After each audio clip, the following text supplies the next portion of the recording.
Like 10 or 15 or 5 or 3? Okay. All right. We'll figure something out. All right. Thanks. Okay. Bye. Ooh, what do I talk about? I've never had this situation.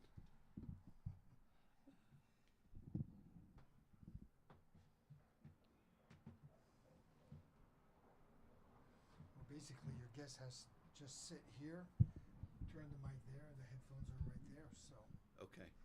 again, this is the volume for your microphone, your guest's microphone, Okay. and you're going to start at as soon as it hits around 25 seconds. Where's my headphones? These are headphones. Yeah.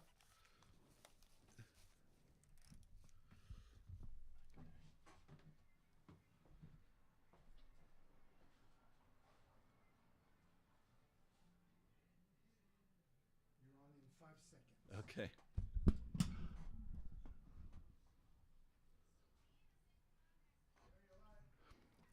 Good afternoon. My name is Ken Leinbach, and I am sitting in for Carol Hale today, again for what it is.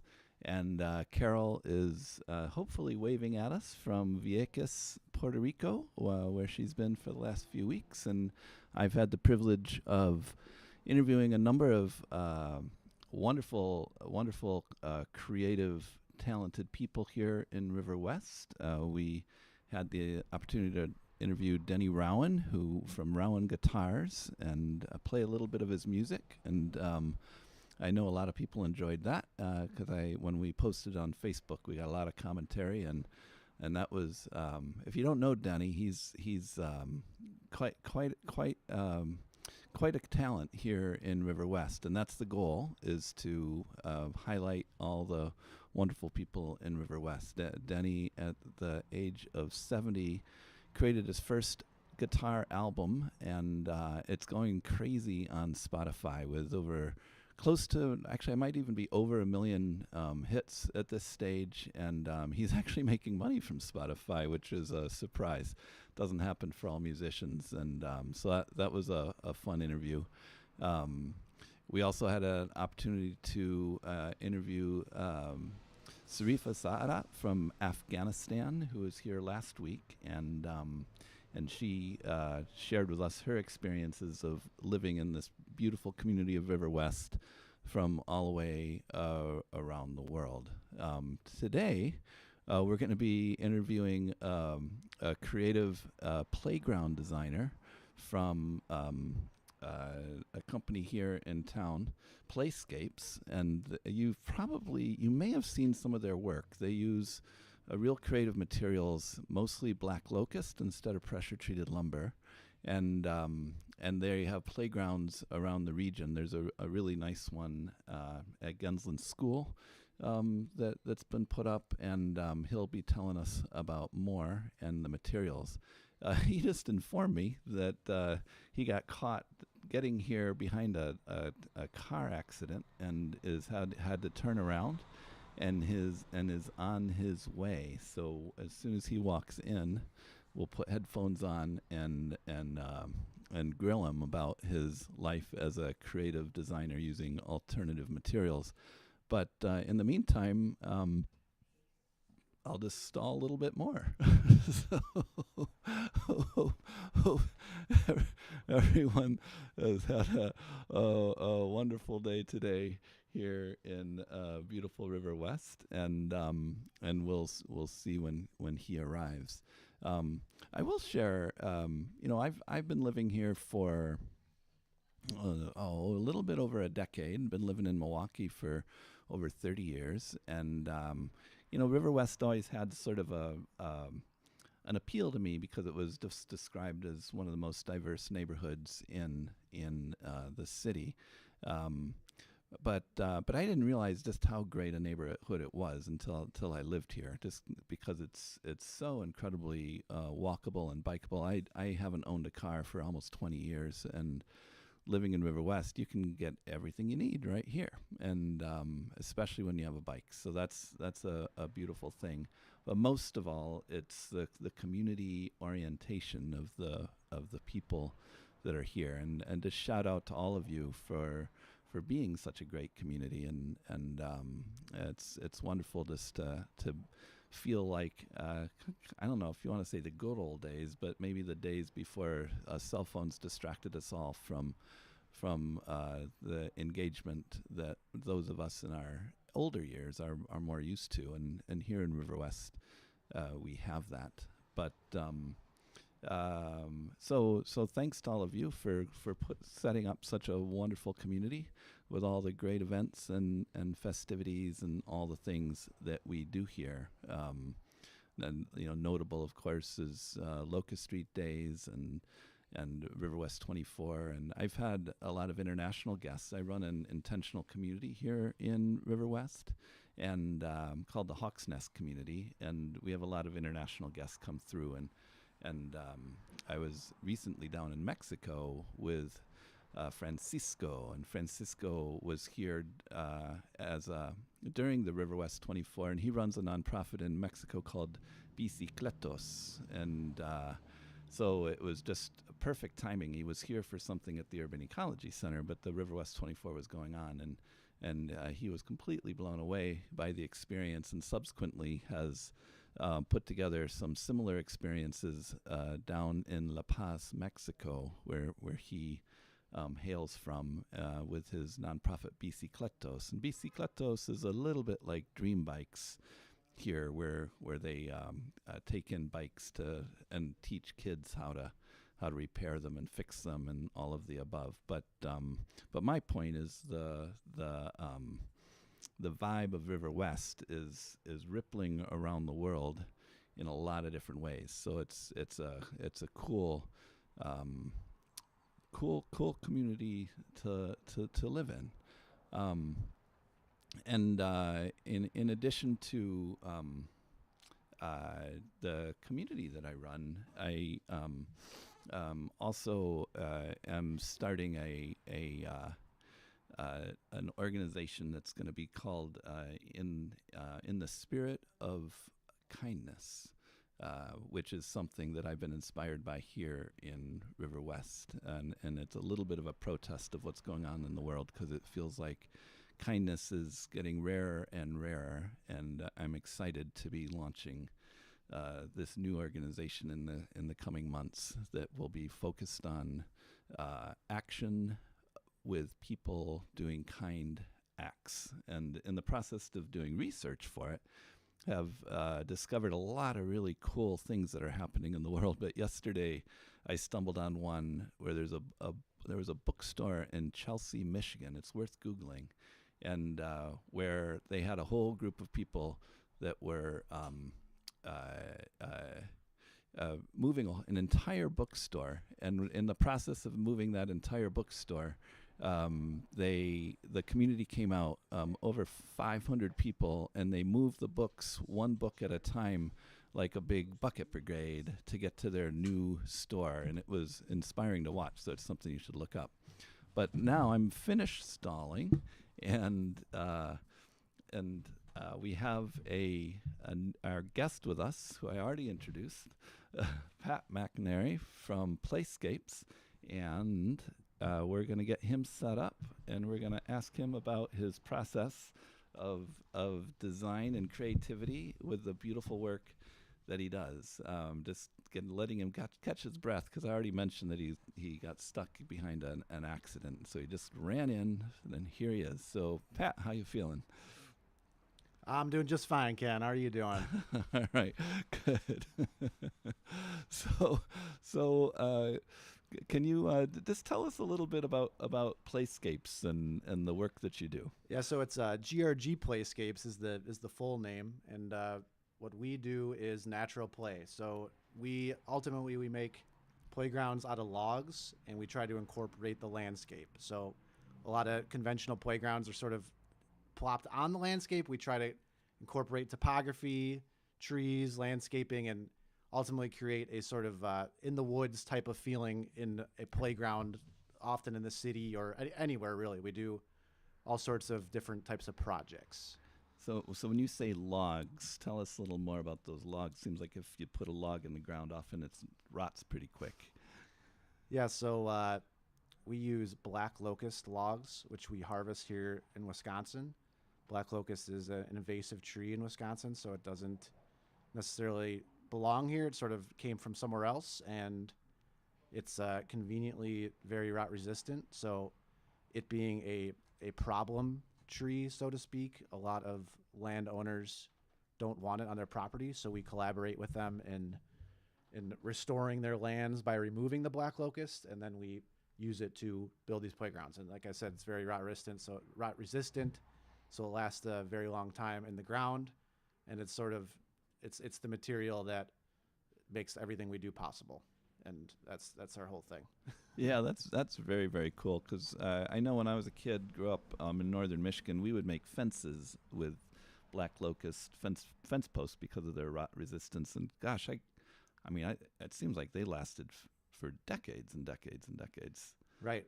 Yeah. I think they've been known to. You have them in the ground for 20 to 30 years, and then for like as a fence post, and then flip them, and then you get another 20 to 30 years since the rotted part is then at the top, and then you get another life of it. So is that what you're doing with your jungle gyms? You just flip them over? Yeah. Right. No. Yeah. They haven't been. The company has been around doing playgrounds for about 10 years.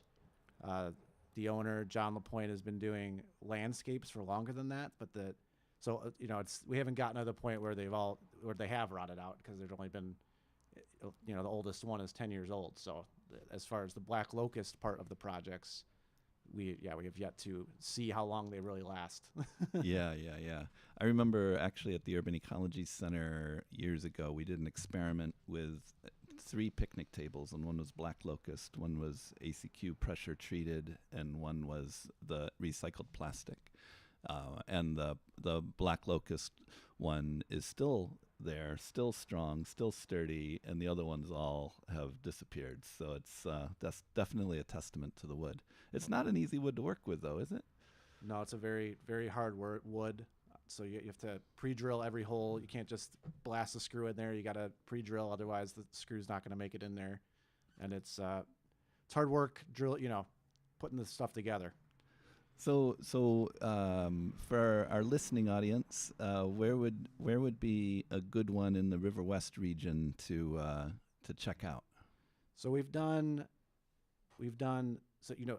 Milwaukee Public Schools does 5 green infrastructure upgrades every year, and which we only have a small part in, but that those are when you see an asphalt parking lot turn into a park playground, they do 5 of those a year. And there's Fratney, there's one. So on those projects, we just do a small log climber, which is kind of our bread and butter, and it's just intersecting logs with some overhead rings to grab onto and go to and from.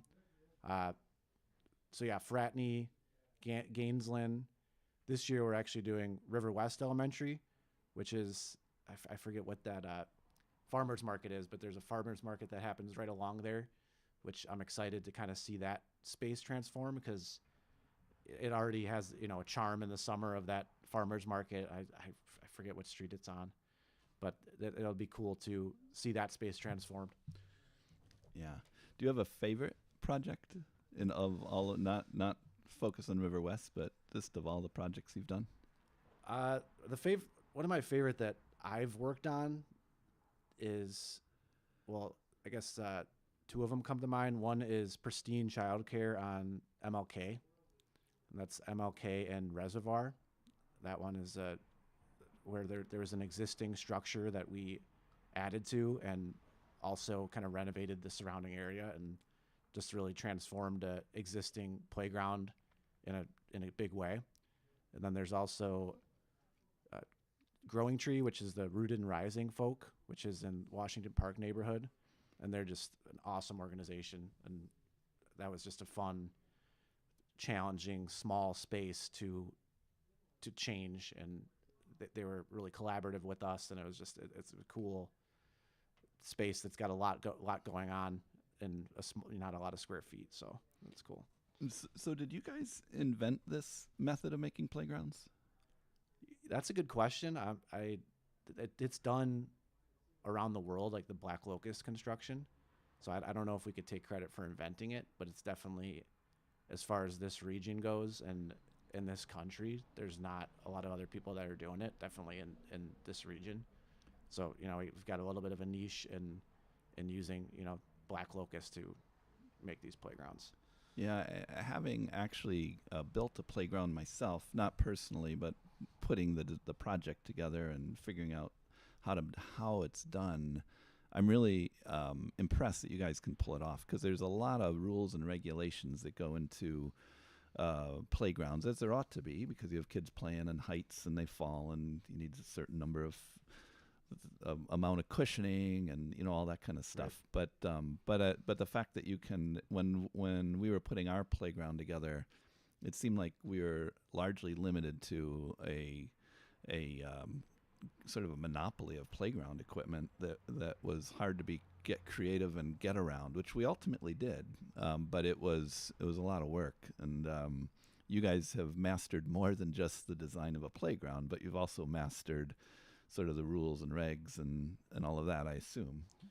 Yeah, so the National Park and Recreation Association has a certificate program that it's playground safety inspector, which I've done. You've got to do it every 3 years, and it's a lot of the rules are not applicable to what we do, and a few of them are. I mean, maybe not a few, more than a handful, but there's definitely a lot in there that is very like platform heavy, kind of 90s kind of playground equipment. A lot of the reason that these rules got made is because in the 70s and 80s, everyone, there wasn't these rules in place, and kids were getting like seriously injured on playgrounds. So then they put these rules into place, and they really do kind of dictate how a playground could be. And fortunately, we've kind of figured out a way to interpret. We're still following the rules, but there's certain gray areas that allow us some flexibility in creating interesting and challenging playgrounds that's we figured it out to an extent. Yeah, right. So you also mentioned, well, two things are interesting to me. So do you also harvest the wood? Do you get the wood? I mean, are you going cradle to grave almost with the logs that you get? Yeah. So every winter, a team of employees with GRG Playscapes goes to whoever we're collaborating with in that particular season and cuts down the trees. And there's also a process that I should have refreshed my memory on before this meeting, but if you get rid of the cambium layer of the outer part of the tree, right, and you leave it standing and then come back, it'll then kill the tree off more permanently. And then if you let it sit for long enough, the bark will just come right off. So that's is that sitting as it's still standing, or sitting after you've cut it? As it's still standing. That's pretty cool. Yeah. So it's a process that I'm not gonna get totally right now, but it's, as far as like the company has over the years went from using a draw knife to peel off all the bark to figuring out the process, and that it takes a certain amount of time to then grab a tree, just shake off a lot of the bark. We still sand down all the trees, but now they used to spend laboring long hours peeling it all off, and now it's just with an angle grinder sanding down to make it smooth and kind of a finished product. Yeah, that's very cool. I think one of the things that I appreciate about any kind of artistic endeavor that you engage in is you learn the nuances of the piece, and then you have to learn the tricks of that piece, and that's what makes you. I mean, it's that 10,000 hours to become an expert to really know how to do it. So it may look really easy, but when someone tries to duplicate it, you can't do it because you don't know those tricks. And right. That's very, very cool. Yeah. So yeah, the black locust is our big thing, and Yeah. we've kind of figured out the ways of categorizing it. There's limbs, logs, trunks, giants. That's all has different diameters, and then and how then do you make that represented on a construction document so then it's built, and how do you price it? It's all it's kind of what we are still trying to master and refine as we continue to grow. Yeah, it's interesting because as I was stalling before your arrival, I was thinking about the various people in River West and talking about the qualities of River West that I really appreciate. But we have so much talent. It makes me think of Mario Costantini and his La Lune factory that's here in River West, and he also harvests their own lumber in a very creative way, and most of it is wood that people don't want, and creates this beautiful furniture out of it. Maybe one day we'll interview Mario, but it's cool that you're doing the same thing with the playgrounds, and that's really special. Right, and I have more of a hand in the design of them, so my role is the conversation with the client, whoever needs something, the on-site measurements and meeting and assessing of needs and what could fit within the budget to get those needs met, and then creating a 3D SketchUp model that represents those ideas and collaborating with the client to make those ideas what is going to work for them and their space and their budget. That sounds like a lot of fun. It's not bad. Yeah. So then in your spare time, are you done with that work, or in your spare time do you create other things? There's definitely some making stuff that goes on, and I mean what's great about working for G Playscapes is that part of what's great is there's a lot of scrappy material that and sort of offcuts and shorter pieces that are not valuable to the company that I am allowed to sort of use as long as I'm sanding it down myself and not taking any of the primo material. So I make sort of tables and benches and whatever else I come up with the scrappy material, and it's just very round, live edge stuff, and that's our aesthetic as a company, which I love. I like the aesthetic of what we make. I'm proud of what we produce, and then I kind of create little riffs off of that on my own as well, because I like doing that too. Yeah. That's amazing. I've seen some of Pat's work, and it's really beautiful. And I think you're even beginning to sell a little bit of that, right? A little bit, yeah. Yeah. Just trying to figure that one out. But right. It's certainly marketable things that he's creating right now. The question is, when you get into that, is how much of the joy does that take out of something when you start having to produce it? But it's it's pretty special to be able to do a job that you like so much that you continue to want to do it when you get home, in a way. Although it's a little different because you're doing the design work mostly, less of the build. But you do some of the builds of the playgrounds too, right? Right. There's times of the year, usually later in summer when we're busy, that I get pulled into the field, and I mean it makes me a better designer, and so I appreciate those opportunities. I like the opportunity to be a designer that knows what happens in the field. I think there's plenty of, I guess, architects or landscape architects that don't always have that sort of do their drawings and maybe eventually see the end product, but don't see a lot of the process. Not that that's everybody, but I like being so close to the construction side of the company and getting my opportunity to be in the field when it makes sense. Yeah. Another thing Pat mentioned that I think is worth highlighting is topography, and like most playground folks who are doing this will look for just like clear a space, make it flat, and then put in a traditional playground that we all know, sort of those big metal plastic things. But you actually, as a company, will look at the topography and say, hey, how can we use this topography to make it more interesting? And so a hill or a rock or trees even as an asset versus a problem in general. Is that a fair statement? Right. Yeah. There's a project recently that me and my boss looked at, and it was just it was a blank slate, a flat blank slate, and we both kind of scratched our heads like, oh, we're used to having a little bit more of a parameter, a tree or some element that gets it going, like gets the space going, or okay, we some anchor, and yeah, it's. But then with this flat space, it's like, how do you create that? How do you out of nothing create something that doesn't feel like it was just it was just plopped there, that Right. it's sort of integrated and maybe even feels like it's been there a long time. Yeah, yeah. So what are you gonna do? That's definitely some tree planting.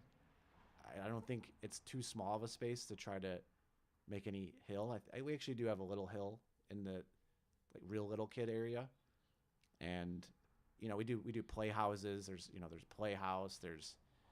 We do some of that pour and place rubber surfacing is one sort of outside of natural type of thing we do that adds color and the ability to ride tricycles in the area. So there's some of that in this space, and obviously creates the fall zone for these structures, which is a requirement for the safety, is having a certain amount of fall zone. Um, so yeah, playhouses, landscaping, log climber, sail shade, and benches, storage. I think that those are all things we have in that particular design. Yeah, yeah. So, getting a little more personal to you, you've been doing this for a while. Do you have a dream of where this design work would take you? That's a good question. I went to, I have a bachelor's degree from Milwaukee for architecture, and I've bounced between architecture and landscaping since. And now this is kind of right in the middle of the built element in the landscape, which makes a lot of sense. And I couldn't tell you if and when I'll do something else. And for now, I know what sort of goals I have within the company to sort of strive for, and am happy with what we do. And there's places that I see that need something in our neighborhood and all over the place. And what I like about where I work is that I honestly, in a lot of cases, I think that we'd be the best candidate for making these places cool. So it's like, who else would I go work for that would be a better candidate? I don't know. I feel like we're right now. That's how I sort of feel about that. So Yeah, that's really awesome. So we only have a few minutes left, and in this show I like to highlight people who live in this neighborhood, and you do. And I just curious, could you just reflect on how you feel about living in River West and what that experience has been for you? yeah, well, I love the river. I love the river and all the trails around there, and this time of year especially, knowing, having been back in Milwaukee a few years, sort of seeing what comes up regularly and being excited to go check on whatever it might be. And as a neighborhood as a whole, it's there's always good people, good community, and it's adorable. It's an adorable little neighborhood we have here. That's a good word for it. So, our interview today is with Pat McInerney. McInerney, and he's a playground designer from Playscapes, and I would encourage our listeners to explore the playgrounds. They're really distinct, because when you see one of your playgrounds, it's the only one that's made completely out of logs. And isn't that true? I mean, Right. Yeah, another good one that's sort of nearby is Lake Bluff Elementary in Shorewood. It's just one of the nicer ones nearby. So yeah, and the main goal, of course, is to create a space for people and kids to play. And I think you've shared with me that one of your favorite things to do is to go afterwards and see how the kids are using your play equipment. Is that right? for sure, yeah, and it ends up being that the sand pits are the most popular. That's the spoiler. with their sand pits all day. You know, you could build the coolest tower climber thing with the slide ever, and then the little kids will just be they won't even go up it. They'll just be in the sand pit. Yeah. All right. Well, that's what we've got for you today from It Is What It Is. Carol Hale will be joining in 2 weeks. We're going to have another sub next week. Thanks so much for listening. Cool. Nicely done for jumping right in. Yeah, I'll tell you, it never takes that long to get here, and it's just Yeah. But it worked. right. You got a decent interview in. Yeah. Yeah. I was really scrambling. It's like, la. And well, yeah. So then at that point, well, I was on the highway, and then there's traffic, so I got off at McKinley. Now you're gonna hear my whole traffic story. Got off at McKinley, ended up going left. I had the green arrow to go left on Martin Luther King Drive, so I went that way. And then I see ahead there's an accident, but the traffic's still flowing. I'm like 4 cars from behind like where the accident is, and now it's halt. Now they're not letting anyone by. Right. So I turn around, I go the other way, but then the way that by the swing park, that's totally closed off right now for whatever reason. So then everyone's going a different way. Right. It's like, son of a gun. Should have just stayed on the highway. Well, there we have it. Well, good job as an interviewer, huh? Yeah, thanks. I have to do a little post-production work, is what they call it. All right.